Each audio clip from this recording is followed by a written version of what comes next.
Nageenyi keenya bakkuma jirtanitti sinaa qaqqabu akkam jirtu kabajamtootaaf jaalatamtoota hordoftoota sagantaa televezyiinii Waldaa Qulqullootaa qophii Afaan Oromoo.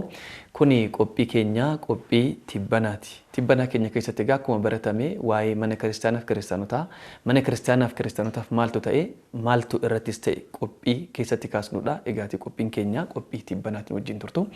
Qophiin keenya tibbanaadha kan irratti xiyyeeffatu sadaasa guyyaa 19 Waldaa Qulqullootaatti wiirtuun Finfinnee qophii tokkoon immoo yaada marii akka qo'annaa fakkaatuun mikira aboo yookaan immoo gorsa abbootii mata duree jedhuuni miidhuu ortodoksii kan jedhu qabatee dhimma kana gubbaarratti mari'atee ture. Dhimmi kun dhimma yeroo ariifachiisaaf yookaan immoo ilaalcha keenya keessatti ortodoksii jechuun maal jechuudha, akkamitti ilaalamuu qaba, jireenya nuti jiraannu biyya lafaa keessatti miidhuun yookaan immoo ilaalleen nuti qabnu maalinni kan jedhu dhimma sana keessatti baay'ee qaaccisanii kan ilaalanidha. Kanaaf dhimma kana gubbaarratti nutis dhimma kana kaasuun qooqa afaan Oromootiin dhimmi kun utuutti darbeemu caalatti hubannoo guddaa qaba kan jedhu irratti xiyyeeffanne yaada marii keenya tibbanaa keenyaaf kana kaasna. Barsiisaa keenya barsiisaa Nugusee Girmaa abbaa dhimmaa qophii tibbanaati. Ga'een isaanii egaati waldaa daandii abbootii keessatti walitti qabaadha. Ogeessa qorataa sanyii filatamaas ta'anidha kan tajaajilanii. Qophiin keenya qophii tibbanaati.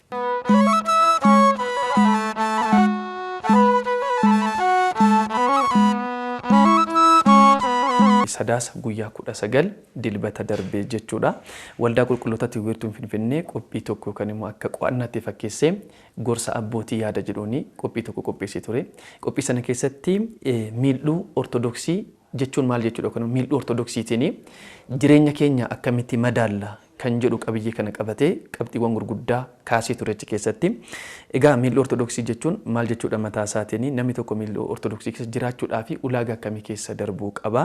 Miidhuu ortodoksiitiin seenaan akkamitti ilaalama, addunyaa yookaan seekularizimii miidhuu ortodoksiitiin akkamitti ilaalla. Gammachuuf gaddi qabeenyaaf aangoof beekamtiin miidhuu ortodoksiitiin akkamitti ilaalamuu qabu kan jedhu kaasee ture. Qabxii tibbanaa keenya irratti xumuratti kan ittiin kaasnu waa'ee kawaala Dabra Tsimmoonaa kawaala tokkummaa abbaa keenya Abuna Takla Hawaariyaatti wal qabate sadaasa guyyaa 10 barii 11tti bari'uu miidhaan irra qaqqabee ture. Dhimma sanatti wal qabate immoo kawaalichi ibsa tokko laatee ture. Waa'uma miidhaa kanatti wal qabate ibsa sirriin taane akka irratti kennamee fi dhimmoota kanatti wal qabsiisnee tibbanaa keenya irraa qophii yookaan immoo kutaa lamaan kanaan ilaalla. Mee qabxii jalqabaa taasisnee gaafa ilaallu miidhuu yookaan ilaallee ortodoksii jechuun maal jechuudha kan jedhu baniinsa tibbanaa keenya irraa taasifannu achirraa kaana. Mata duree murteessaadha. Yeroo tokko jiruuf jireenya ilma namaa maaltu what makes life 100% perfect waan jedhan tokko maaltu jiruuf jireenya ilma namaa harka dhibba milkaa taasisaa jedhee namni wayii kaaseeti waan baay'ee wal dorgomsiisuu yaale maallaqa laalee, aangoo laalee, beekumsa laalee, qabeenya laalee waan baay'ee wal bira qabee laaleeti dhumarra maalirra ga'ee ilaalchatu jiruuf jireenya ilma namaa milkaa taasisaa jedhee kakaase tokko yaadadha. Ilaalchi murteessaadha. Ilaalchi ati wanta tokko ittiin ilaaltu of laalee nati ofirraa kaatee addunyaas ittiin ilaaltu jireenya kee kamiyyuu keessatti murteessaadha. Kanaafuu mata dureen kunis beezikaalii biyya lafaa kanarraa yoo jiraannu jireenya milkaa jiraachuuf jireenya hundumaa kan hafuuras hawaasummaas dinagdees jireenya kamiyyuu kan keessatti hirmaannu san milkaa'inaan keessa darbuuf ilaalchi murteessaa waan ta'eefidha. Mata dureen kun illee barbaachisaadha kanan jedhe. Miidhuu ortodoksii jechuun maal jechuudha yoo jenne miidhuu jechuun maal jechuudha waan jedhu kana xinnoo ilaaluun barbaachisaadha. Miidhuu yoo jennu adeemsa osoo hin ta'in waan tokko keessa dabartee ifatti waan tokko waan xumurame tokko arguu jechuudha. So miidhuu yoo jennu bu'aa adeemsa tokko keessa dabartee bira geessu jennees ilaaluu karaa biraatiin immoo miidhuun adeemsa keessa deemtu sanillee jechuu dandeenya. Dandeettii hubannaa wanta sana ilaalchu sanaaf qabdu irratti adeemsa waan tokko keessa deemte hubannaa qalbifannaa illee jechuu ni dandeenya. Beezikaalii naanna'ee miidhuu yoo jennu waan tokko fageessanii ifatti qabatamaa godhanii arguu danda'u jechuudha. Dandeettiidha inni mataan isaa. Milluu ortodoksii yoo jennu waan tokko hafuurawaa karaa ta'een kun maaliin madaalama? Ortodoksummaadhaan madaalama. Kuni kan madaalamu. Of laaleen ati waan tokko ittiin agartu. Wanti tokko sirriidhas jettee kan ittiin ilaaltu, sirriis miti jettee kan ittiin ilaaltu. Gaariidhas hamaadhas jettee kan ittiin ilaaltu of laalee ortodoksummaati. Ortodoksummaa immoo yoo jennu haasawuu, dubbachuu, bira darbee jiraachuu isa jedhu san jechuudha. Jiraachuu. Hanga lapheen kee laphee Kiristoos, afaan kee afaan Kiristoos, iji kee ija Kiristoos, gurri kee qaamonni miiraa 36 gaafa cuubamtu meerooniidhaan qulqullaa'an eebbifaman sun hundisaa qaama Kiristoos ta'uu danda'anitti jiraachuu jechuudha. Jiraachuu jechuudha. Kanaafuu ilaalleen ortodoksummaa yoo jennu ija kanaan waan laallu san laaluu danda'u jechuudha. Ija Kiristoosiin ilaaluu danda'u. Kanaafuu ilaallee yookaan milluu ortodoksii yoo jennu ija ortodoksummaatiin. Ortodoksummaa immoo yoo jennu kan baay'een keenya ittiin gowwoomnu san fannoo rarraafachuu duwwaadhaan, bataskaana dhaquu duwwaadhaan yookaan immoo taateewwan mana kiristaanaa keessatti raawwataman san har'a hojjechuu duwwaadhaan madaaluu osoo hin ta'in san bira darbanii jiraachuu mootummaa waaqayyoo dhaalanii jiraachuu jechuudha. Ilaalcha ortodoksummaa. Kiristoosiin ta'anii jireenya jiraatan akkuma qaama 36 meerooniidhaan gaafa qulqulloofnu gubbaadhaan majalatti rifeensa mataati hanga qeensa miilaatti jechuudha miti amma Kiristoosiin ta'anii jiraachuudha jenneerra. Maaltu akkuma milluu ortodoksii akka jennu kanoo maaltu nu kakaase kan jedhu maaliifi sababa malee miti milluu ortodoksii jennee yookaan immoo ilaalli ortodoksii akka jennu sababatu nu kaase waan ta'eefi kuni maaliif akka ka'u barbaadame yookaan immoo dhimmi gaafiin ijoon kunu akka mariidhaaf akka dhufuu fi maaltu taasise kan jedhu. Kan milluu ortodoksii yoo jennu milluun biraatis jira jechuudha miti. Fakkeenyaaf ija ortodoksiin addunyaa ittiin ilaaltuu fi ija qaamni biraa addunyaa ittiin ilaalu. Milluu lama jira jechuudha. Kan ortodoksii fi ortodoksii kan hin taane jira.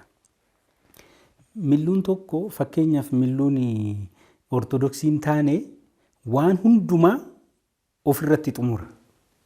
Waan hundumaa. Sirri ofiitiin qofa muratee kaawwata. Hundumtuu sanii ol wanti biraa hin jiru. Sanii ol beekumsas yoo ta'e, dandeettis yoo ta'e, qabeenyas yoo ta'e, uumama jiru hundumas yoo ta'e sadarkuma ofiititti xumura. Saniin ol wanni biraa hin jiru. Wanni biraa. Kana jechuun maal jechuudha? Foonummaa duwwaa jechuudha. Hantuunni boolla keessa jirtu bal'ina samii kan nama ulaa boollaatiin qofa murteessiti. Foonummaa duwwaa jechuudha. Beekumsas carraaqqii keetiin argattaa, milkaa'inas carraaqqii keetiin argattaa. Addunyaan kunis akka itti dhufte san bira darbeeyyuu namni iyyuu akka inni itti dhufe ilaalcha foonummaatiin laallamee waan jaldeessa fakkaatarraa dhufe. Kun amma adeemsa jijjiiramaatiin as ga'e. Right. Eeyyeen kana keessatti kun amma booda kan hin kaasne deemee garamsi fida gara waaqni hin jiru. Atii fi waaqni gargar itti baatu san si geessa beezika. Jiraachuufis nyaachuufis dhuguunis abbaan dhimmaa ana duwwaadha. Bakka ana. Wanni hunduu sadarkuma jireenya si wajjin dhuma wanni hundinuu jechuudha. Ilaalcha yookaan immoo milluu ortodoksummaa yoo jennu garuu milluu foonis qabda. Garuu milluu foonii bira darbitee wanta laaltutu jira. Hinduutaa qaamni dhimma du'aati irratti waliin galle hin jiru. Yaamanus yaamanuu baatus. Bakka mitti waliin galle garuu du'a kana booda ati hin jiraatta. Du'a foonii kana booda. Waan amma argitu kana caalaa wanti mul'anne akka jiru amantaati. Waan amma qabdee kana caalaa wanti hin qabamne akka jiru hin amantaati. Ati. Amma lafa kanarra kaa waaqayyoollee maal jedhe amantaa qulqulluu yoo qabaattan anatti yoo amantan kan ani godhe caalaa gochuu ni dandeessu jedhe ka isaa ol gochuu danda'u hin jira osoo hin ta'in olaantummaa amantaa agarsiisuuf. Aangoo inni kenneefiin kana raawwachuu akka danda'u. So akka namaatti kan beektu, kan yaadde, kan ilaalte san caalaa darbee wanti hin qaqqabamne, wanti ija kanaan hin ilaallamne. Garuu kanatti amantaadhaan bira geessu akka jiru yaaddaati. Addunyaa keessa jiruuti addunyaatiin ala jiraachuu. Amma kaamiluu ortodoksummaa hojjennu imajineeshinii miti. Tilmaamaa miti jechuudha. Ayidooloojii miti jechuudha. Ilaalcha. Amma addunyaa kanarra tilmaama gurguddaa afurtu jira amma achi keessa hin deemnu malee akka addunyaa itti ilaalan jechuudha. Hin tilmaamtu ortodoksii keessatti tilmaamtee jireenyaatti jiraattu hin jira. Amantee fudhattee sirriidha jetteetidha. Bakka tokko ida'uun tokko lama miti tilmaamaa miti kun. Jennee irratti walii gallee jirra. Amantaa ortodoksii keessatti dhiiga foon gooftaa yoo nyaatte yoo dhugde mootummaa waaqayyoo ni dhaalta. Dhaaluu ni dandeessettee tilmaama keessa hin tilmaamtu. Kanaafuu milluu ortodoksummaa yoo jennu tilmaamaa miti. Ilaalcha ortodoksummaati. Namni tokko ortodoksii ta'ee kan ilaaledha. Kan ilaaledha ilaalchi sun. Ortodoksii jechuun immoo maal jechuudha kan jedhu kana qabatamaan jireenya isaatiin namni yoo deebise milluun ortodoksii inni dhugaadha jettee fudhachuu fi dandeessaa jechuudha. Ulaagaan inni tokkoffaa ortodoksummaadha. Amma ija ortodoksummaa ittiin ilaalletu faallaa ta'ee rakkannee miti reema ortodoksummaa jechuun gubaa'ee guddaa tokkorra dhaqxee hirmaachuu. Ortodoksummaa jechuun masqalii guddaa wayii kan eebbifamoonni Phaaphaasiin qabatassan kan ga'u mormarra godhachuu, naxalama uffatanii bataskaana dhaquu. Ortodoksummaa jechuun bakka akkanatti diffaan guyyaa ayyaana cuuphaa guyyaa akkas ba'anii baay'atanii guutanii deebi'uu. Ortodoksummaa jechuun miseensa sabakaa gubaa'ee ta'uu jechuudha. Miseensa sanbatta maarii ta'uu jechuudha. Miseensa waldaa wayii ta'uu jechuudha. Jenne diffaan goone ortodoksummaa akkanatti dabalse. Hamma kana xiqqeessinee gugguduufinee mala fagoone jechuudha. Eeyyeen bakka ishee daangaan ortodoksummaa kana jennee garuu ortodoksummaan kanaayidhaayi. Fakkeenyaaf mil'uu dhugaara dhaabbannee gaafa laallu. Kiristoosiin taanee ija Kiristoos qabannee gaafa laallu hammamiidha deemsisa. Riilii mul'anni ati qabdu ortodoksummaadha jennee haasa'uuf mana kiristaana ortodoksii keessatti wanti ati gootu hunduu taatedha miti. Gaabbii galuun, cuubamuun, sabakaa gubaa'ee miseensa ta'uun, miseensa waldaa ta'uun, miseensa sanbatta maarii ta'uun taate yookaan mooyyuu mallattoo dhumaa ortodoksummaa kee ittiin agarsiistu miti. Miti adeemsadha. Ortodoksii ta'uu keetii waan raawwattuudha malee ortodoksii ta'uuf waan raawwattuu miti sun. Normaali. Ta'uu keessatti adeemsa deemuu qabu, darbuu qabu, tarkaanfiiwwan ejjennaa keessa jiru jechuudha. Ortodoksii taatee waan raawwattuudha malee ortodoksii ta'uufi miti kan san hojjettu ati. Ortodoksummaa yoo jennu Kiristoosiin fakkaatanii jiraachuu danda'u jechuudha. Kiristoosiin fakkaatanii jiraachuu danda'u jechuun immoo laphee Kiristoos qabaatanii yaaduu. Ija Kiristoos qabaatanii ilaaluu. Harka Kiristoos qabaatanii qaqqabuu, afaan Kiristoos qabaatanii dubbachuu jechuudha. Kana yoo laalle immoo innillee ifaan kan nutti hime tokko kanaadha qulqulluun Phaawulos duratti kaasteera. Ani Kiristoosiin fakkaadheera isin immoo nu fakkaadhaa. Kiristoosiin fakkaachuu jechuun ifaan akkuma anama laphee Kiristoosiin qabaa jedhe. Laphee Kiristoos. Hammeenya yaaduu jechuudha. Inni sun daba yaaduu jechuudha. Kan laphee isaa keessaa bahee afaan isaatiin dubbatamu fayyinaa jechuudha. Eebbaa jechuudha. Malee waan amma ortodoksii taanee hojjennu kana akka ortodoksummaatti yoo fudhanne hin dogongora. Akkasitti ilaalchuma keenya kana ortodoksii taasisnee gulantaan saasumatti fagaafa jennee dogongora. Qabatamaan bataskaana hodhaqxu ortodoksii isa sikularizim jennee ittiin of burjaajessinu kana bataskaana hodhaqxu ortodoksii bakka biraa akkasuma sun ta'in jireenya Kiristoos biyya lafaa kanarra jiraate san jiraachuudhaan kana qulqulluun Phaawulos amantaa keetiin, jecha keetiin, jireenya keetiin warra amananii fakkeenya ta'e malee eenyullee gadaantummaa kee akka hin tuffanne. Quxisummaa kee akka hin tuffanne. Akka hin tuffanne. Kanaafuu jireenyaan qabatamaan bataskaanatti tana jiraachuu Kiristoosiin fakkaachuu jechuudha ortodoksummaan. Yoo kana taate soomta. Odoo kana hin ta'in soomuun bu'aa hin qabu. Yoo kana taate sagadda. Odoo kana hin ta'in sagaduun bu'aa hin qabu. Normaali. Qorrobuu hin dandeessu osoo kana hin ta'in. Gaabbii galuu hin dandeessu. Yoo nuyi ortodoksii hin jiraanne jireenyaan yoo hin jiraanne san raawwachuu hin dandeenyu. Raawwannus nuuf bu'aa hin qabu. Nama ajjeesaa soomuu hin danda'amu. Gochaas nama ajjeesaa sobaa soomuun hin danda'ama, hataa soomuun hin danda'ama, sagaagalaa soomuun hin danda'ama. Garuu soomni sun bu'aa hin qabu. Kanaafuu ortodoksii taatee soomuudhaa qabda.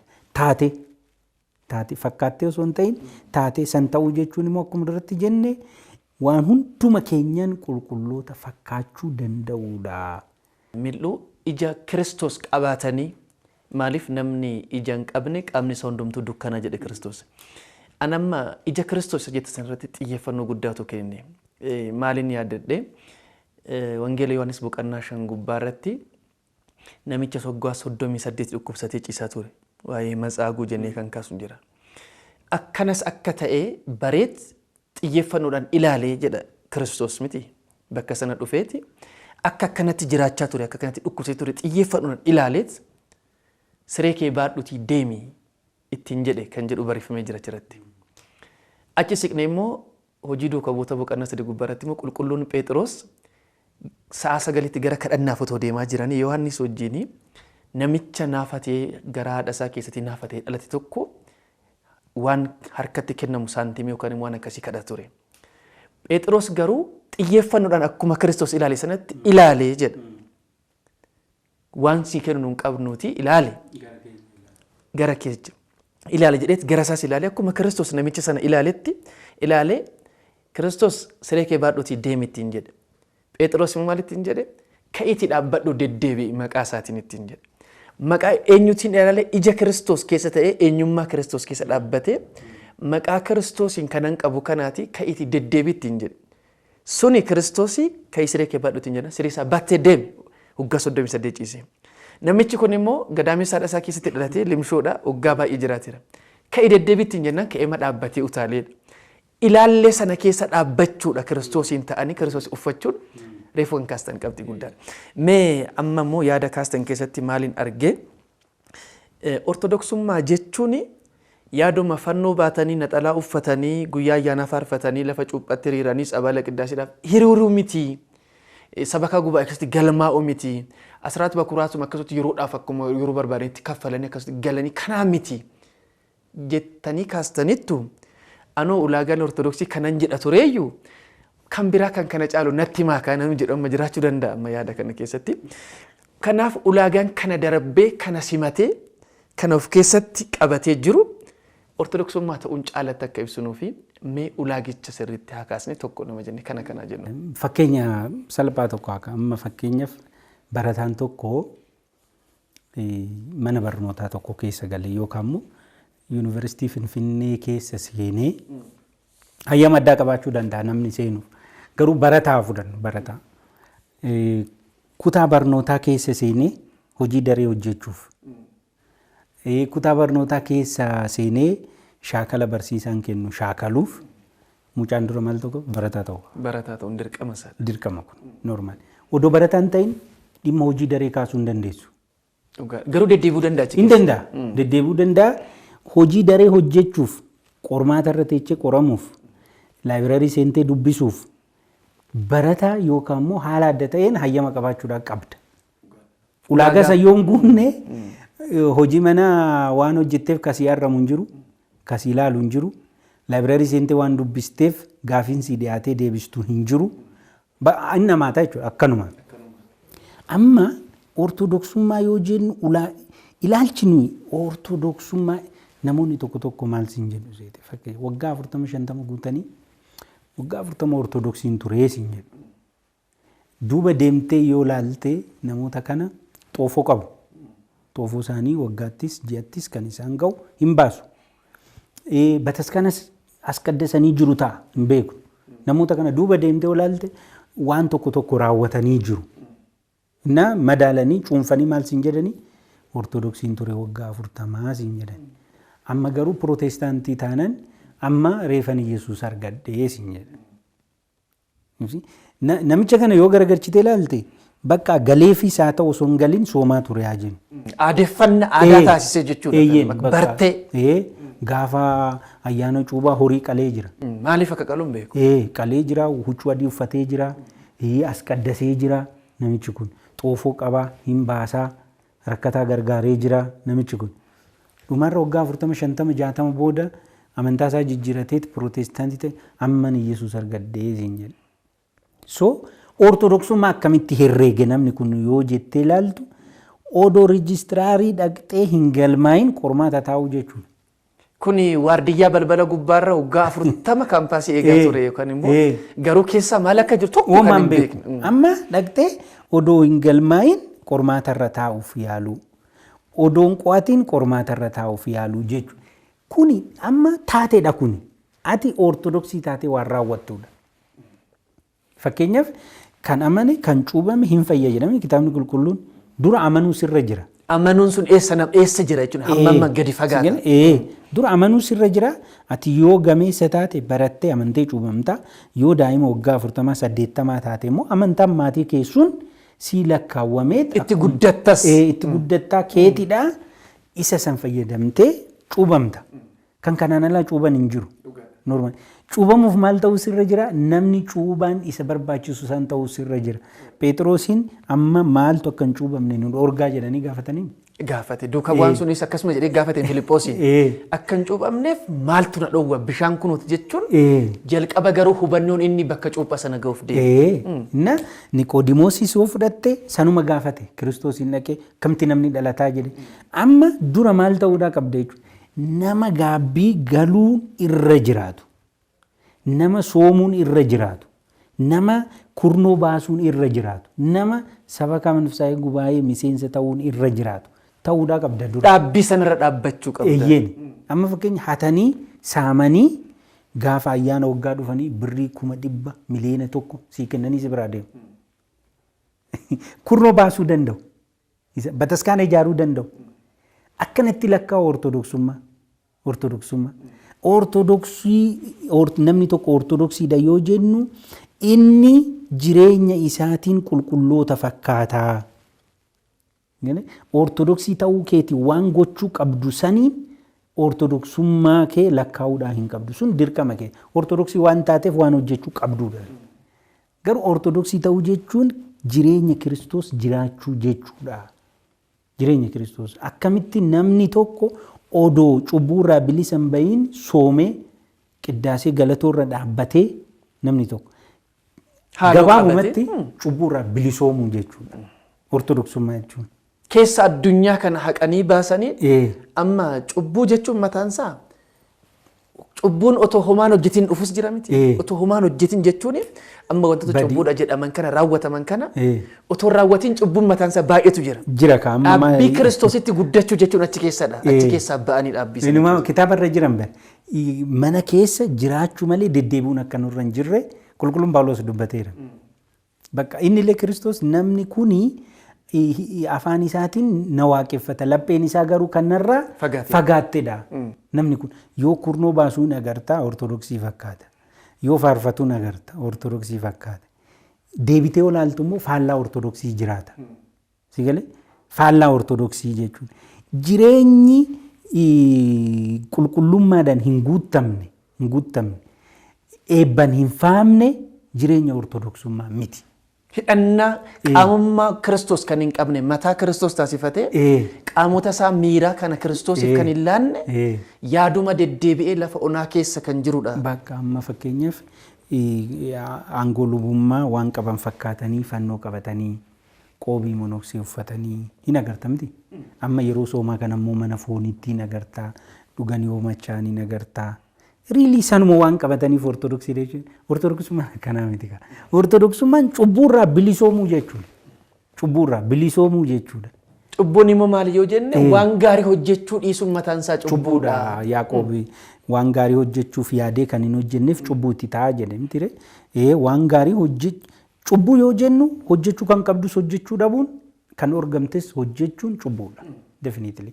Kanarraa bilisoomuun ortodoksummaadha. Kanarraa gaafa san qulqulloota fakkaatta.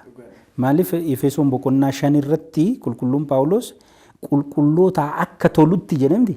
Qulqulloota akka tolutti sagaagalummaarraa, dubbiin taanerraa, hannarraa, of tuulummaarraa fagaadhaa jedhe. Qulqulloota fakkaachuu jechuun gochuu kan qabdu goote, gochuu kan hin qabne dhiiste duuka bu'uudha. Kurnoon dirqama. Aarsaan garuu mallattoo ortodoksummaa kee agarsiisa. Caalatti Sagalirra. kennama sii kennamu sana caalatti akka dabalu. Sagalirraa kennuutu cimina ortodoksummaa kee agarsiisa. Takka kennuu miti 10irra. Sagalirraa takka kennuun cimina ortodoksummaa kee agarsiisa. Aarsaa hojjennu. Kanaafuu dhimma ortodoksummaa yoo kaasnu yeroo baay'ee waan naamusa taateewwan mana kiristaanaa keessatti raawwataman san qofa raawwachuudhaan ortodoksummaa shallagneetidha amma. Yoo kun hundi mulqamu qullaa ta'uun keenya kan argamu. Cubbuurraa bilisoomuu akka mallattoo fi ulaagaa ortodoksummaatti ni ilaallenu. Ni ilaalle. Kana sirreessuun nurra jira jechuudha. Qulqulluun Yaareed Dimbar akkas jedhe qaamni kiyyallee taanan cubbuu hojjechuurraa soomuudhaa qaba jedhamte. Eeyyeen dhagaa warri soomuu qaba ijjis harkis miillis miirris. Sanachitti dhiistee sanillee kanallee wal bira qabdee deemtee ortodoksummaa kee agarsiisuu hin dandeessu. Definitely. Kana gowwoomuudha jechuudha. Kanaaf maaliif akka raawwadhu eessa nageessa kanan jedhu dhaabbii sanarra malee akkasumatti barteedhaaf kidaanii waan deemaniif qiddaasee waan deemaniif kadhannaa waan taasisaniif kitaabota kadhannaa walitti guuree dhaabbachuu miti ortodoksummaan. Maal bira nageessa qormaata dhufu kan akkanaatiin wal qabatee qorumsa narra ga'u akkamittan dandamadha. Qorumsi kuni wareegamummaadhaaf yoo nageessise wareegamummaa booda maalan argadha jedhanii dhaabbii sanarra dhaabbatanii Kiristoosiin fakkaatanii qorumsa fudhatanii kabajaan immoo du'aa ka'umsa sana argachuu keessa dhaabbachuudha jechuudha. Guddaa galatooma. Egaa dhimmi kuni miilli ortodoksii gaafa kaasnu egaati ulaagaa kana keessa darbuu qabna kiristaanonni Kiristoosiin ta'anii mul'achuudha. Ija Kiristoosii nuti maaliif ilmaan mootii akka taataniif sanyiin banne irraa dhalattaniittu jedhe miti. Sanyii hin banne jechuun sanyii Kiristoos ilmaan Kiristoosiin uffataniittu warri Kiristoosiin cuuphamtan jedha qulqulluun Phaawulos. Isa taanee argamuu keessatti duubatti akkamitti hamma hafnee fi barteedhaan inni jiraachaa ture kun ortodoksummaa miil'uu sana keessaa nu baaseeraadha. Kanaaf miil'uu ortodoksiitiin seenaan eegaatii namni jireenya addunyaa kana keessa gaafa dhufneeti eegalleeti wantoota baay'ee dabarsinee har'a geenye jirra. Dhaloota baay'eetu darbee dhaloota lakkoofsaan lakkoofnu baay'eewwan isaanii akaakilee abaabilee jennee baay'eewwan isaanii duubatti sanyiiwwan biiqa lakkaa'uu dandeenya. Kana keessatti egaa kan darbe seenaadha wanti darbe. Bara darbe jechuun seenessaan dabarreera amma keessa jiraannaa. Borus immoo yoo dhufee darbe immoo seena ta'a. Miil'uu ortodoksiitiin seenaan akkamitti ilaallama? Mulee wanni kun bu'uura. Seenaan seenaa badaa darbeerra seenaa badaa of dura barreessinutu na sodaachisa baay'ee. Personally odoo na gaafattee seenaa badaa darbeerra seenaa of dura barraa'usantu balaan isaa hammaata kan jedhu qaban ijjannoo akkana qaba baay'ee. Maaliif seenaa of dura jiraachaa barreessita sii galee ajjeesaa barreessita buqqisaa barreessita arrabsaa barreessita seenaa of dura seenaa darbe arrabsamee jira ajjeefamee jira buqqa'ee jira garboomee jira jetteetidha kan dubbistu. Kana garuu qabatamaan hojjetta seenaa of duraa sii galee hojjechaa barreessita. Inni hamaadha baay'ee. Hojjechaas barreessaas hojii lama ba'aa hojjetta jechuudha. Amma waa'ee seenaa kaasnee yoo laallu kan darbe irratti waluun kuruurra kan ufuuf of eeggachuutu turuudha. Normaali kan dhufu ibidda dhufu keessa situ jira. Seenaa dogongoraa kaleessaa keessa namicha dogongoraa darbeetu jira. Dhufu keessa immoo si'ii fi dhaloota jira. Ilma keetu jira. Seenaa gaarii of duraa keessa situ jira. Seenaa gaarii darbisan keessa namoota seenaa gaarii hojjetanii darbisantu jiru. Ati san hin alte. Sigalee hin alte. Kanammoo hin horatte. Kan keetidha kun. Kanaaf namni waa'ee seenaa kaasnee yoo laallu sirriitti of eeggachuu kan qabnu kana. Salphaa fakkaata normaali. Waanuma facaaste hammattan sun asirra jira. Kanaafuu namni tokkoon isaa kitaaba qulqulluu waan dubbateef boru deebii itti kennaa jedha. Waan hojjeteef boru deebii itti kenna. Gatiin ati waaqarraa argattu akkuma mul'ata Yohaannis boqonnaa 22 irratti barraa'e akka gocha keetiin argatta. Kan hin facaasne hin hammattu. Kan hin teechisne hin kaastu. Kanaafuu waan dubbatteef waan hojjetteef boru deebii itti kennuun akka jiru yaaduun xuruudha. Kanaafuu waa'ee seenaa kaasnee yoo laallu kan boruu sirriitti ija sodaatiin of eeggannoodhaan laaluun xuruudha. Mee kaayyoon seenaa waa'ee seenaa dubbachuu maalidha mee jalqabatti? Amma seenaan kuufama ragaa miti yookaan kuufama odeeffannoo miti. Seenaan nuyiif kaleessa akka itti ilaallu borummoo akka itti bocannu nutti agarsiisaa jechuudha seenaan. Gaarii isaa kaleessa iyyoo bilaalleet qorumsanii darbe sana keessa akka jiraannuuf barumsa irratti fudhanna. Borummaa keenya yoo tolfannu borummaa keenya yoo karoorfannu seenaan dhugaan nuuf bu'uura ka'umsa. Akka wareegamaa qulqulluu Goorgisiitti wareegamummaadhaa of qopheessina karoorfanna. Wanta inni argate sana ilaalanii wanti.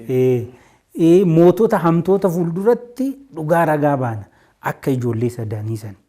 Seenaa isaanii baruun beekuun boruu keenyaaf karoorfachuuf jiruuf jireenya keenya of duraa san mijeeffachuuf nuuf bu'uura. Eeyyeen daandiirra dhaabbadhaa kam akka taates beekaa irras deddeebi'aa lubbuu keessaniif boqonnaa argattu. Lammaffaa immoo seenaan madda beekumsaas ta'uu danda'a. Muuxannoo waan ta'eef jechuudha. Yeroo keenya wajjin akka deemu garuu waan lama kaasnu tokko eenyutu barreesse seenaa sana. Maddi seenaa sanii eenyudha kan jedhu yeroo maaliifis barreesse kan jedhu maal argachuufis barreesse kan jedhu. Eenyu barreesse fakkeenyaaf kitaabni qulqulluun kitaaba qulqulluudha kan isa jechisiise keessaa tokko barreessitoota. Qulqulloota gargaarsa hafuura qulqulluutiin qulqullootaan barraa'uun isaa qulqulluu wantoota isa taasisan keessaa isa tokkodha. Madda isaas immoo Waaqayyoodha waan ta'eef madda sanas beekuun. Ulaagaan tokko isa kanadha.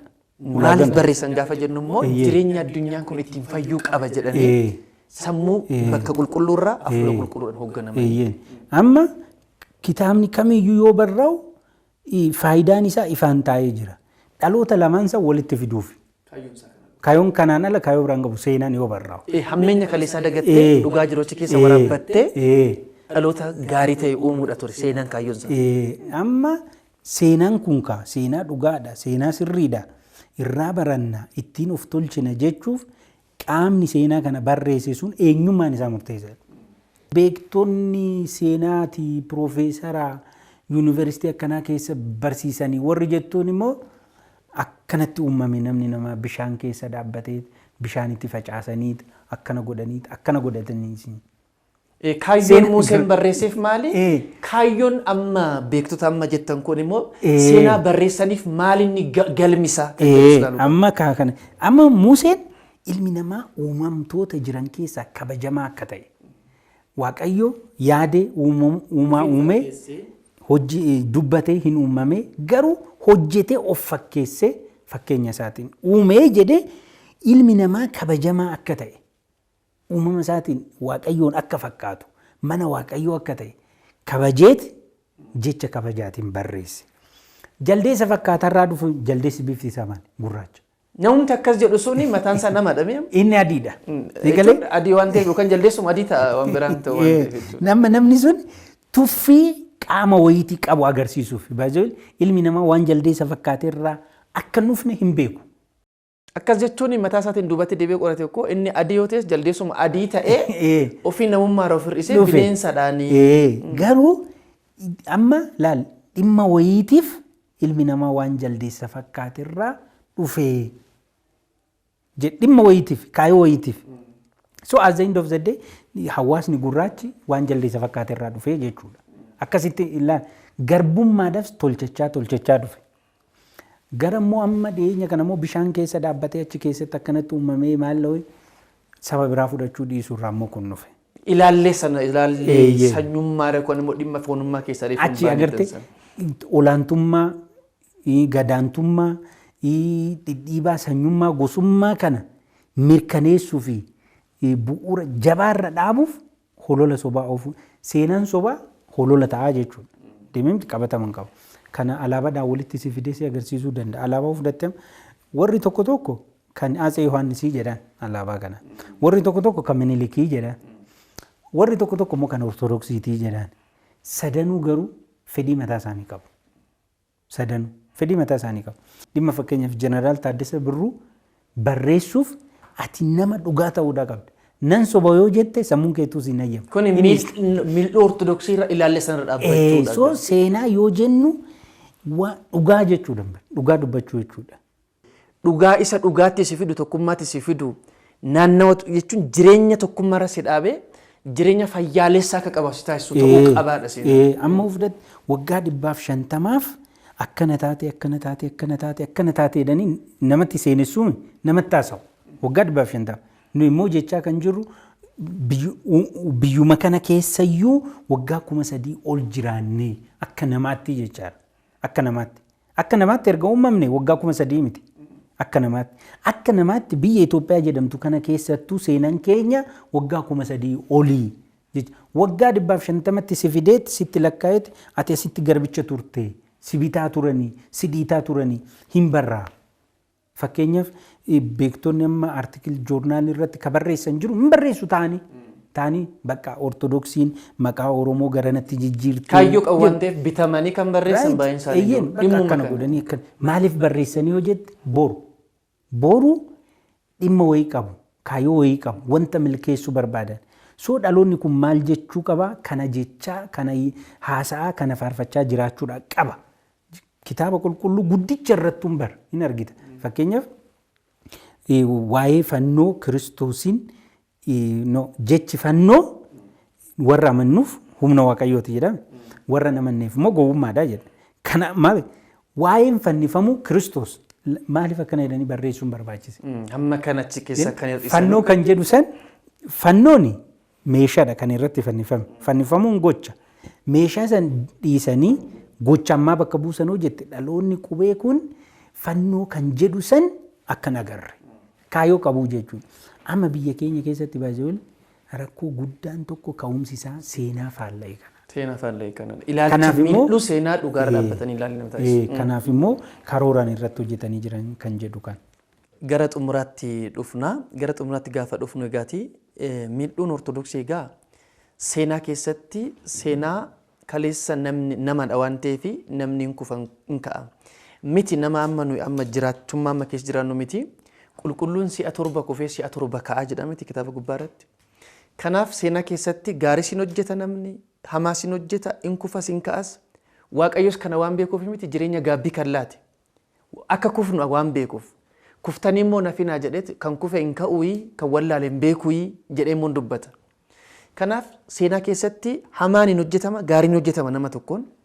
Nuti kan barbaannu hamaa kaleessa sana dhiisnee gaarii sana qabannee gara tokkummaatti kan nu fidu jireenya nageenya kan nu jiraachisu walii wajjin kan nu nyaachise waliin nu bulchuudha malee walii wajjin kan nu jiraachisne seenaa yoo barreessite inni gamaas kan biraa ka barreesse atis kan biraa barreessitananii ijoollee kee boru biyya kana keessa akka jiraataniif seefa ittiin wal qalan qopheessitee akka dabarteen irraanfatin kan jedhamu tokko jira. Haa ta'u gara xumuraatti dhufna. Egaa jireenya mil'uu ortodoksiitiin jennee jirra.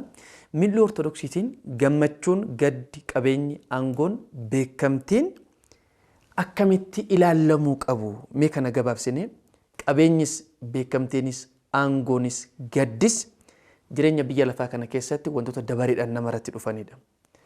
Kana mil'uu ortodoksiitiin akkamitti ilaaluu qabna kan jennu gabaabsinee kaasnee xumura irratti ergaa tokko qabna waan ta'eef ishee sana kaasna. Moo walumaatti kaasnu laata? Kan egaa kaasneetii boodatti akka ajandaa yookaan immoo qabxii biraatti kan kaasnu kawaalli Dabra Tsimmoonaa tokkummaa abbaa keenya Abuna Taqla Hawaariyaat sadaasa guyyaa 10 barii 11tti bara 2014 miidhaan tokko irra ga'ee ture. Miidhaa kana haalli itti gabaafamee ture garuu haala gadaamicha yookaan kawaalichaa fi miidhaa biraatti nama saaxileessu jedhanii kawaalichi ibsa tokko baasee ture. Ibsa kawaalichi baasee kana tokko dubbisuu laata. Akkas jedha. Kawaala tokkummaa Dabra Tsimmoonaa abbaa Taqla Hawaariyaat irraati miidhaa irra qaqqabe ilaalchisuudhaan kawaalicha irraati ibsa laatame jedha. Sadaasa guyyaa 10 barii 11tti bara 2014 kawaala keenya irra kan qaqqabe miidhaa tasaa tokko inaaffaa kawaalichi akka eegamuuf qabu agarsiisuuf kan gabaasan ta'us gabaasni gabaafame kun odeeffannoo sirrii hin taane irraa waan ta'eefi kawaalicha caalatti miidhaa kan biraatiif akka saaxilamuuf sodaa guddaa ta'ee jira jedha. Yerichatti goolii uumtoonni 30 ol ta'an gara kawaala kanaa dhufanii sodaachisoo fi saamicha raawwatanii jiru. Kawaalli kun kawaala waggaa 700 ol lakkoofse umurii dheeraa kan qabu abbaa seenaa fi bosona biyyoolessaatiin kan uwwifame akka hambaa seenaattis kan eegamu iddoo kabajamaa ta'uu isaatiin mootummaan kawaalichaa fi bosonni naannichaa akka eegamu meeshaa eegumsaaf ta'u kan kennameef ta'ee goolii uumtoonni kun garuu meeshaa kana fudhataniiru jedha. Meeshaa kana kan fudhatan yoo ta'u meeshaalee mana kiristaanaaf maallaqa hojii ittiin adeemsuuf walitti qabames saamanii jiru.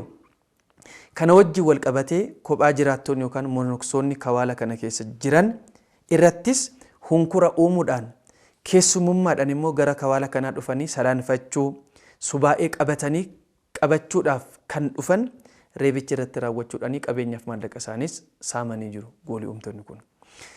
Ammas kana ta'ee otoo jiru humni poolisii naannoo nagaa eegsistoota naannoo sana wajjin tokkummaa uumuudhaan aarsaa isaan kanfalan yookaan immoo kanfalaa turan gatii dhabsiisuudhaan miidhaa tokkummaadhaan uuman fakkeessanii humna addaa Oromiyaas hirmaatota saamichaa kana taasisanii dhiyeessuun itti gaafatamummaan kan itti hir'ate jettee ija dunuunfatanii laatame waan ta'eef kuni caalattuu kawaalicha miidhaadhaaf kan saaxilu ta'e kawaalichi argatee jira.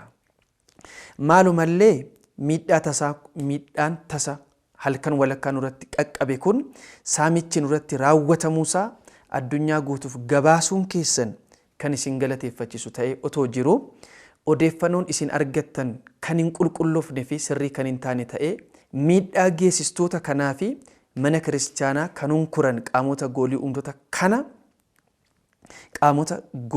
ta'an kana kawaala kana akka hin miineef wareegamummaa raawwachaa kan turan qaamota nageenyaa akka isaan kan hin geessinee fi qaamota nageenyaa biyya lallabaa fi mana lubummaa aanaa kana wajjin yookaan immoo kawaala tokkummaa kawaala kana wajjinis warroota raawwatan yookaan immoo akka kun hin taane hojii hojjetan kana hin hojjenne isaan jettanii kan isin gabaastan kun ulaa tokkummaadhaan akka hojjennu nu taasise ta'e argannee jirra. Caalatti akka badiidhaaf nu saaxilu ta'e arganneeti jira. Kana waan ta'eefis haala kana hordofee bakka buutota kawaalichaatiin odeeffannoon kuni kan kennamee miti kana nuu beekaa jedha kawaalichi. Odeeffannoon sirriin taane kana raawwattaniittu yookaan immoo qaamni nageenyaa kuni badii kana isaan wajjin raawwate kan jedhu kana odeeffannoon kun kawaalicha bakka buutota abbootiirra kan laatame akka hin taane nuu beekaa jedheeti. Gatii sin raawwattaniif dadhabbii sin raawwattan halkan walakka kana kaatanii badiin miidhaan kana caalu akka hin dhufne qaamonni nageenyaa Oromiyaas tokkummaadhaan raawwattan kana nuti isin galateeffachuu barbaanna jedhanii kaasanii jiru. Kanaaf dhimmoonni akkasitti gabaastan kun qulqulleeffamuu qaba, dhiifamas gaafachuu qabdu miidiyaawwan nuuf jettanii nuuf yaaddoftanii garuu dhimmichi immoo dhimma sirrii hin taane ragaa qulqulluu hin taane waan qopheessitaniif kanaaf nuti irraa akka hin taane beekati nuti kana ni galateeffanna qaamota nageenyaa kanatti dhaabbatanii halkan dibimisa sana keessatti halkan walakkaadhaati kana nu beekaa jedhanii ibsa kana laatanii jiranii 327 gara fuuldura keenyatti immoo ayyaanni kun haala adda ta'een kabajamaati yaaddoo keessaa baanee tokkummaadhaan akka kabajnuu fi haaldureewwan gaggaarii raawwachaati jira koota eebbarraati hirmaadha kan jedhu ibsa kana keessatti laataniiru. Maal dubbachuu barbaanne yeroo tokko miidiyaaleen mana kiristaanaaf kiristaanotaaf kawaalotaa fi ni yaannaaf jedhanii kaan odeeffannoo qulqulluun taane qabatanii caalatti hammeenya biraatiif dabarsanii kawaalichas mana kiristaanaa fi kiristaanota kan laatan jiru. Kanaaf of eeggannoon taasisuu qabnu kan akkamiiti qabxii jalqaba kaasne sana kaasne kanaatiin haa xumuruutti bana keenyarraa. Qabxii kanarratti kunniin amma qabeenya kiristaana tokkoof ortodoksii tokkoof gammachuunis qabeenya kennaadha. Gaddis aangoonis beekamtiinis kennaadha. Kiristaanni gaarii isaa ta'uu hamaa jireenya isaa keessatti yoo ofii isaatii hin finne waaqarraa yoo dhufe kennaadha. Duutillee kennaadha. Kanaafuu amma wantoonni amma asitti caqasne kun hunduu qabeenya kennaadha. Rabbirraa ilma namaatiif kan kennamedha. Namaanis filatamii, filannoodhaanis filatamii, ofiifillee of muudii qabaadhusii, namaanillee gaddi gara mana keetii haa dhufu, gammachuun haa dhufu. Garuu naanna'ee ortodoksii dhugaa tokko jiruuf jireenya isaa keessatti wanti isa mudatu kennaa waaqati. Dura wantoonni gara jiruuf jireenya keenyaa dhufan kun waaqarraa amantaa jedhu qabaachuudhaa qabnaa jechuudha dura. Dhaabbachuu gammachuu soo ta'e waaqanii gadda soo ta'e waaqanii agarree jirra. Abbaa keenya Iyyoob irraa sanidha kan agarree gaafa ijoollee argatu gaafa qabeenya san hunda horatu gaafa fayyaadhaan jiru fayyaan illee qabeenyi illee ijoolleen illee rabbirraa akka ta'e beeka Iyyoob. Gaafa immoo fayyaa dhabus gaafa qabeenya san dhabus gaafa ijoolleen sun jalaa duutus ajjeefamtus rabbirraa akka ta'e beeka Iyyoob. Garuu kan san godhe seenaa sanoo dubbisnu waaqarraa hayyama fudhatee seexana ture Iyyoob hin qoruuf. Iyyoob garuu ka beeku ka amanu maaliini gadda soo ta'e akkuma gammachuu san rabbirraa. Qorumsi eebba namaa kennisu waaqayyoorraan dhufa. Waaqayyoorraa. Aangoos yoo ta'e amma abbootii keenya qulqulloota baay'ee beeknami seenaa keessatti kitaaba qulqulluu irratti rabbirraa akka ta'e beeku. Dura ilaalchi qulqulluun nu qabaachuu qabnu keessoo keenya keessatti wanti jiruuf jireenya keenya keessatti ta'u kamiyyuu rabbirraa akka ta'e amanuudha qabna. Gaafa rabbirraa akka ta'e amanne gammachuutti hin qoosu. Gaddattis hin gungumu. Aangottis immoo iyyuu qaama biraa ittiin hin dhiibnu ittiin hojjennu qabeenyaan illee of hin tullu. Keenya kan ta'e waan beeknuuf jechuudha. Keenyaa miti rabbirraa achi amma yoo ija ortodoksiitiin ilaalle keenya nurraa kan ta'e hin jiru jechuudha. Nurraa kan ta'e gaddas taanaan nurraa miti. Nuti mataan keenya kan keenyaa miti jennee gaafa laallu jechuudha. Nuuyyuu kan rabbiiti taateen kamiyyuu jireenya keenya keessatti ta'u rabbirraa jennee gaafa qabeenyi kan rabbii ta'uu isaa amante fudhatte qabeenya keetiin waan gaarii hojjechuuf teellatti hin deebitu. Duubatti hin deebitu. Yoo aangoon rabbirraa akka ta'e amantee fudhatte aangoo keessan fayyadamtee xiqqaa hin miitu guddaan fayyaddu.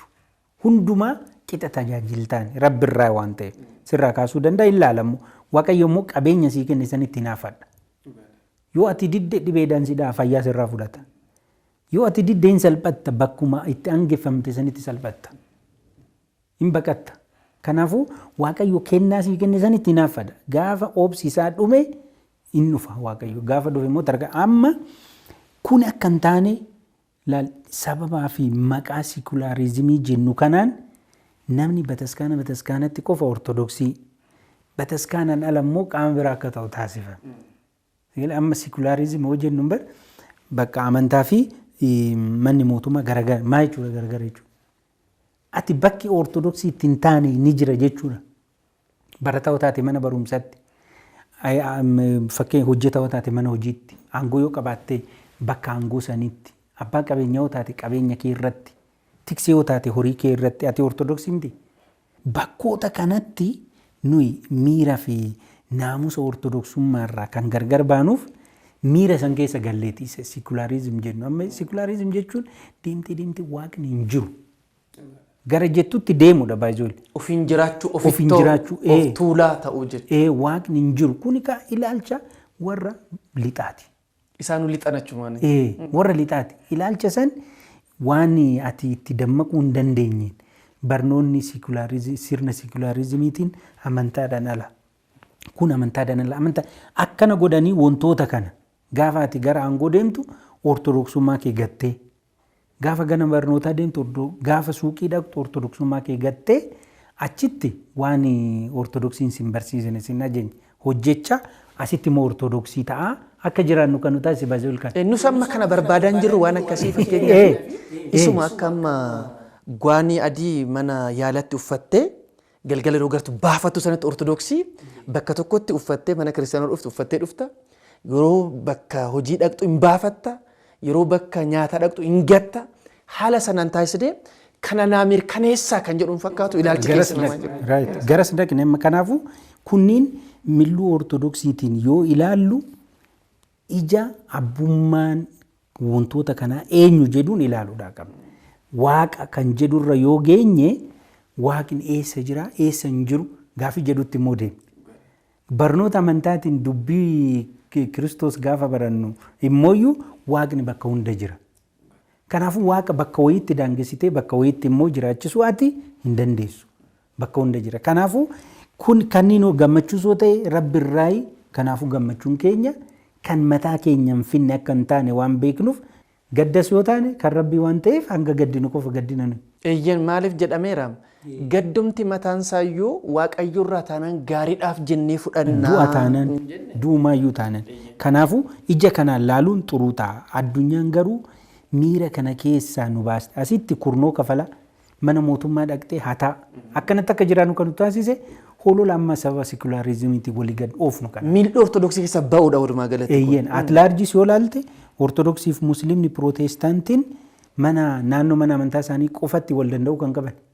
Mana mootummaa keessatti inni amantaa musliimaa hordofus islaamummaa isaa qabatee ortodoksiinis ortodoksummaa isaa qabatee sirba siin orgu faaruu si dhorga. Kiyya. Amma anillee achi dhaqee sirba dhaggeeffachuutti tan gale sii gale achi sirbi cubbuudhaa asitti hin baratta hin sirbita achitti. Kanaafuu dhimma sikulaariizimii kanaan wal qabannee milluun ortodoksummaa faallaa ta'ee jira. Kana sirriitti of eeguu qabna. Miidiyaalee bira soo dhaqxu kanu fakkeenyaaf faaruu tokkollee sheer goota. Arrabsoo tokkollee sheer goota. Eessaa madde kun yoo jette miira kana keessa taphanna waan ta'eef nuyi. Kun immoo nu binnaan nuyi fi waaqni gargar baana. Nu binnaan of eeguu qabnaa jechuudha. Miidiyaarra yoo baanu waa'ee siyaasaa barreessinu arrabsoo barreessita. Waa'ee mooyyuu hafuuraa barreessitu immoo akka wayiitti suma garuu namnichi tokkichi sun nama lama ta'ee miidiyaa irratti hin arginu. Kanaaf madda tokko keessaa booruu fi qulqulluun akkamitti ba'a kan jedhu yaa'ii eeyyeen ba'a.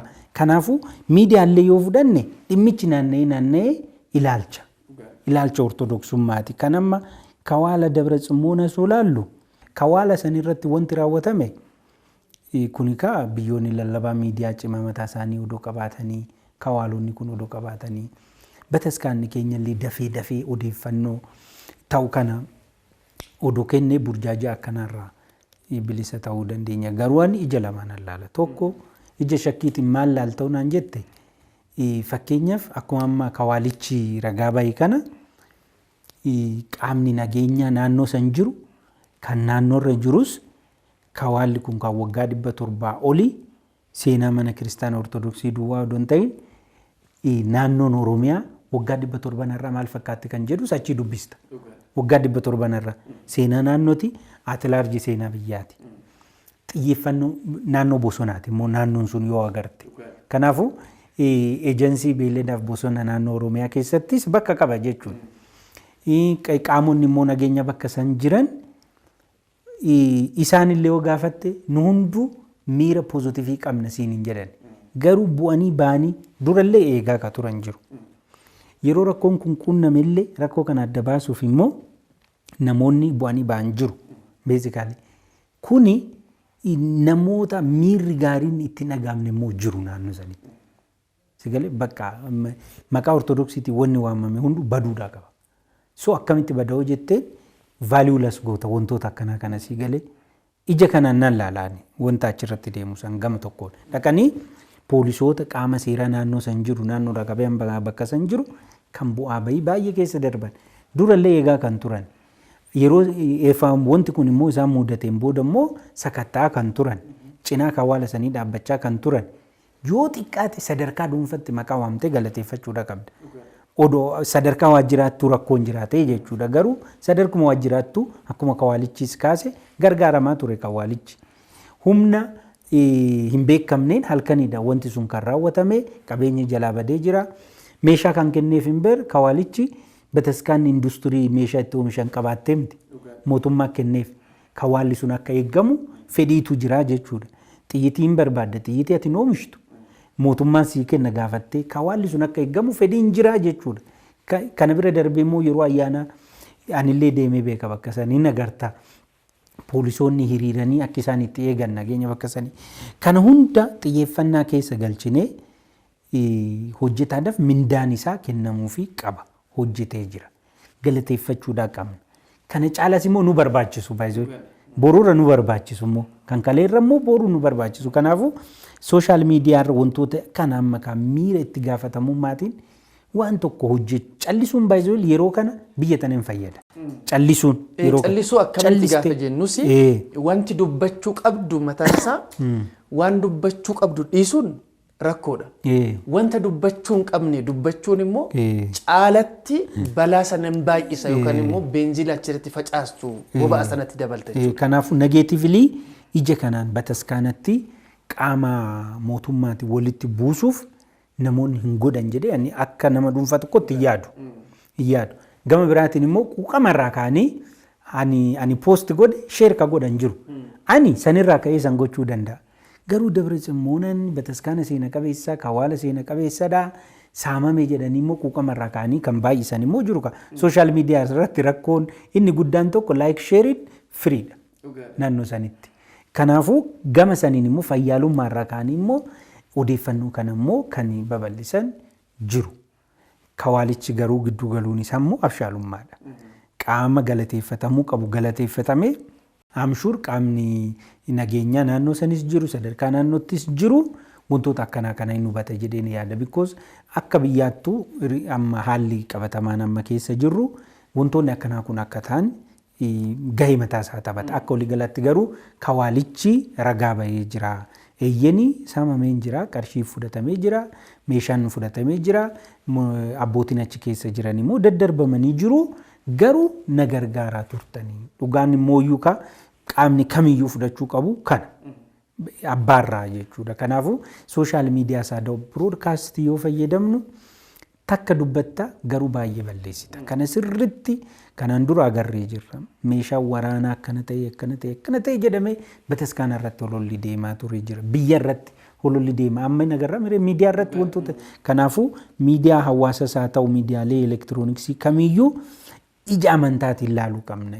Yoon ergaa kana dabarsee eenyutu jabaataa, eenyutu deebi'aa, eenyutu amana kan jedhu kaayyoo fi erga bataskaana san giddu galeessa kan godhateen duwwaa sadarkaa dhuunfattis haa ta'u gareetti sadarkaa bataskaanatti yoo fayyadamnu ilaaluudhaa qabna kan jedhu kana qabaachuudhaa qabna.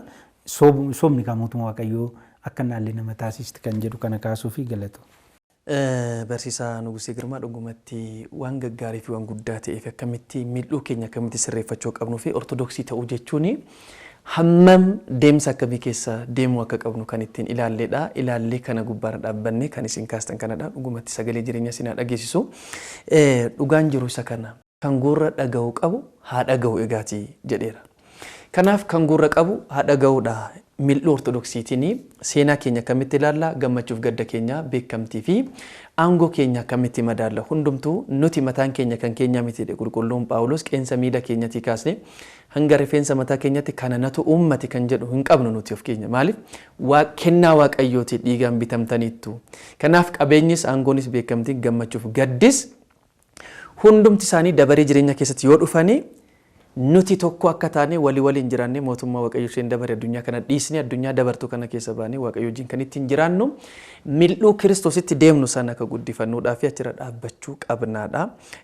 Kawaalli Dabra Tsimmoonaa yookaan immoo abbaa keenya Abuuna Taklaa Hawaariyaat rakkoon irra ga'eera dhuguma ibsaamma baafame kun immoo ibsa kawaalichi dabarse kana gaafa laallu rakkoon dhugumaadha. Garuu qaamonni nu gargaaran dhugumatti jiru.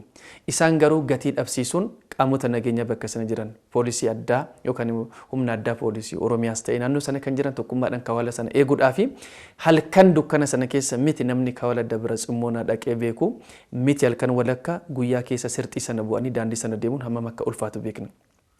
Dadhabbii isaanii garuu gatii dhabsiisanii warroota rakkoo uuman wajjinii isaanis kaayyoo hirmaannaa qaban jechuuni odeeffannoo qulqulluun taane akkasumas ija dunuunfatanii ilaaluudha.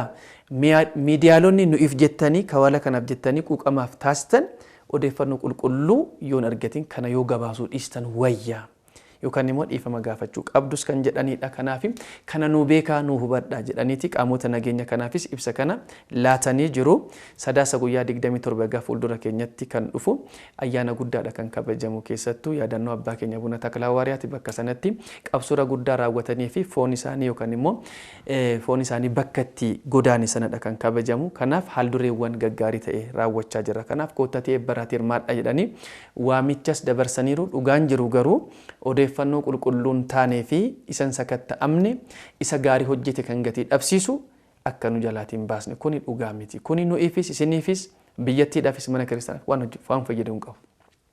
Kanaaf dhugaarra dhaabbattanii dhugaa sana nu gabaasaa garuu immoo warroota hojii gaarii hojjetan keessattuu qaamota nageenya sana hojii gaarii kan hojjetan wajjin dadhaban har'as galata isaaniif qabna. Gatii kan falaniiru, aarsaa kan falaniiru, isaan irratti gatii dhabsiisuun sirrii miti kan jedhu kaasaniiru tibbanaan keenyarraa. Kana fakkaata barsiisaa keenya barsiisaa Nugusee Girmaa abbaa dhimmaa qophii tibbanaa keenya miiltoo ortodoksii maal akka fakkaatu akkasumas immoo kawala dabra tsimoonatii fi ilaalcha akkamii qabaachuu akka qabnu dhugaara dhaabbachuu akka qabnu miiltoo ortodoksiitiin kanas ilaaluu akka qabnu jedhanii yaada guddaa kaasanii sagalee jireenya isaanii dhageessisu.